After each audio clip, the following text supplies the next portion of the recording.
தமிழர் பேரவை உங்கள் அனைவரையும் வருக வருக என்று வரவேற்கிறது.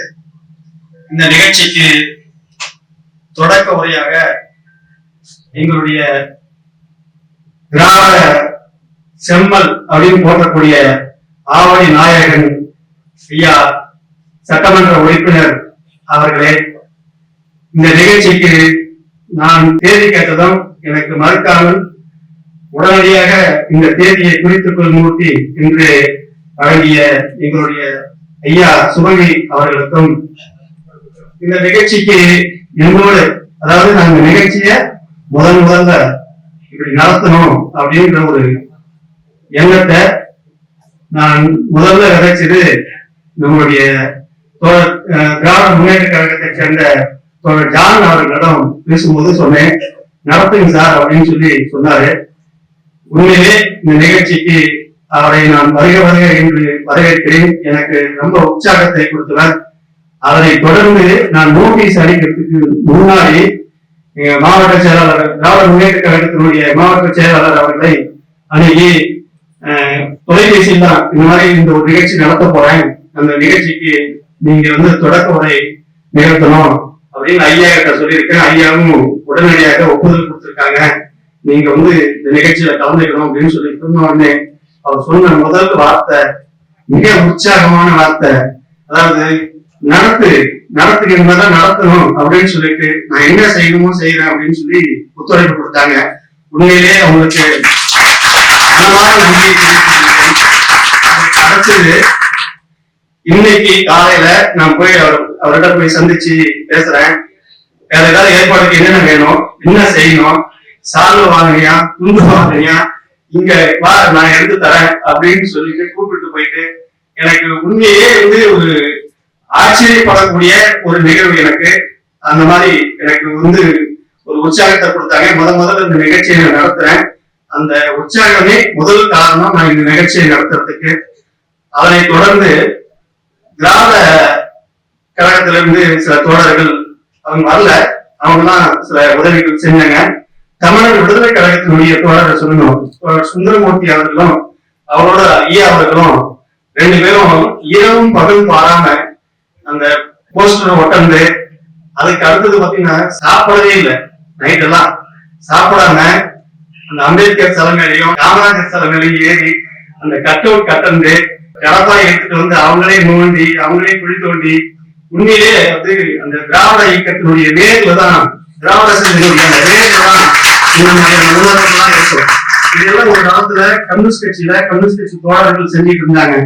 இப்போது அந்த வேர் இன்னமும் ஒரு சில தோழர்கள்கிட்ட இது என்னால பார்க்க முடியுது.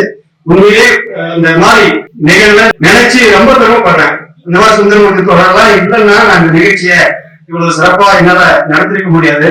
அதுக்கு அடுத்தது ஒவ்வொரு நபரா போய் சந்திக்கும் போது எனக்கு கிட்டத்தட்ட ஆவடி மாநகரத்துக்குள்ள, ஆவடி மாநகரம் மற்றும் புறநகருக்குள்ள, அதுவும் குறிப்பா சொல்லிட்டேன் அம்பத்தூருக்குள்ள நான் இந்த நிகழ்ச்சியை கொண்டுட்டு போக கூடாது, ஆவடியிலையும் மட்டுமே நடத்தணும் அப்படின்னு சொல்லிட்டு ஒரு ஏற்பாடு பண்ணேன். ஐயாவுக்கு வாக்குறுதி ரகசியமே வச்சிருந்தேன். திராவிட முழக்கங்கிற ஒரு பத்திரிகை மாதர்கள், அந்த பத்திரிகைக்கு சந்தா 50 சந்தா குடிச்சா போதும் அப்படின்னு ஐயா எதிர்பார்த்தாங்க. நான் இன்னைக்கு 100 சந்தா குடிச்சு ஐயா இருக்கேன். நான் ஒவ்வொரு நபரையும் சந்திக்கும் போதுதான், அதாவது என்னுடைய அனுபவமா இருக்கலாம் அல்லது என் மேல வச்சிருக்கக்கூடிய நம்பிக்கை இருக்கலாம், யாருமே ஒருவர் கூட முகம் சுழித்து ஐயோ இத இல்ல அப்படின்னு சொன்னது கிடையாது. ஒவ்வொருத்தரும் ஆர்வமா நான் 10 சந்தா குடிச்சு தரேன், நான் 5 சந்தா குடிச்சு தரேன் அப்படின்னு சொல்லிட்டு ஒவ்வொரு நபருக்கும் போன் பண்ணி கேட்டு எனக்கு இந்த 100 சந்தாக்களை பெற்று தந்த நண்பர்களுக்கு உண்மையிலே மிக்க மகிழ்ச்சி, நன்றி அவர்களுக்கு. அவர்களையும் இந்த நிகழ்ச்சிக்கு வந்திருக்காங்க, வருக வருக என்று வரவேற்கிறேன். ஏன் இந்த மாதிரியான நிகழ்ச்சியை நாங்க முன்னெடுக்க வேண்டிய அவசியம் என்ன அப்படின்னு சொல்லிட்டுதான் இந்த நிகழ்ச்சிக்கான தொடக்கமே. இந்த மாதிரி நிகழ்ச்சியை நடத்தணும். திராவிட முன்னேற்ற கழகமும் அதை சார்ந்து இருக்கக்கூடிய துணை அமைப்புகளும் ஏன் இந்த மாதிரியான நிகழ்ச்சி நடத்தணும், இந்த நிகழ்ச்சி ஏன் மக்கள் மத்தியில கொண்டு போய் சேரணும் அப்படின்றதுக்காக தொடர்ந்து ஐயா இந்த வயதிலையும் ஒரு நிமிடத்துக்கு கூட வேஸ்ட் பண்ணாம உழைச்சிட்டு இருக்காங்க. சுபவி ஐயா ஒரு நிமிடத்துக்குள்ள காலையில 5 மணிக்கு எழுந்திருக்கிறாங்க, 5 மணிக்கு எழுந்திரிச்சு கொஞ்ச நேரம் நடைபயிற்சி முடிச்சுட்டு அதுக்கு அடுத்தது ஒரு ஒளி, அதுக்கு அடுத்தது ஒரு வீடியோ எடிட்டிங், அது கண்டினியூவா இயங்கிக்கிட்டே இருக்காங்க. அதாவது தந்தை பெரியார் சொல்லுவார், ஐயா நீங்க ஓய்வு எடுக்க கூடாதா அப்படின்னு சொல்லி கேட்டா தந்தை பெரியார் ஒரு வாசகத்தை சொல்லியிருக்காரு, ஓய்வு எடுப்பது என்பது இரும்பு மாதிரி, அது துருப்பிடித்து வீணாகி போயிடும். ஆனா உழைத்து உழைத்து சந்தனம் மாறி மணக்கணும், நாமும் மணப்போம், மக்களும் மணப்பார்கள். அதனால் உழைத்து உழைத்து தேய்ந்து சாப்பிடுவதுதான் சிறப்பான மரணம் என்று தந்தை பெரியார் சொல்வார்கள். அந்த மாதிரி ஐயா இந்த வயதிலையும் கடுமையான உழைப்பு, அவங்களெல்லாம் நம்ம பின்னாடி ஃபாலோ பண்ணும்போது ஒரு ரொம்ப உற்சாகமா இருக்குது, மகிழ்ச்சியா இருக்குது, ரொம்ப சந்தோஷமா இருக்குது. சிறிது நேரம் கூட ஒரு சோர்வு இல்லாம அந்த உழைப்பு. இந்த நிகழ்ச்சிக்கு முன்னோட்டமா நம்ம எடுத்துட்டு போறதுக்கான அடிப்படை காரணமே என்னன்னு கேட்டீங்கன்னா, நம்ம சமூகத்துல தேர்தலோட மக்கள் ஓட்டு போட்டா சரியா போயிடுது அப்படின்னு நினைக்கிறோம்.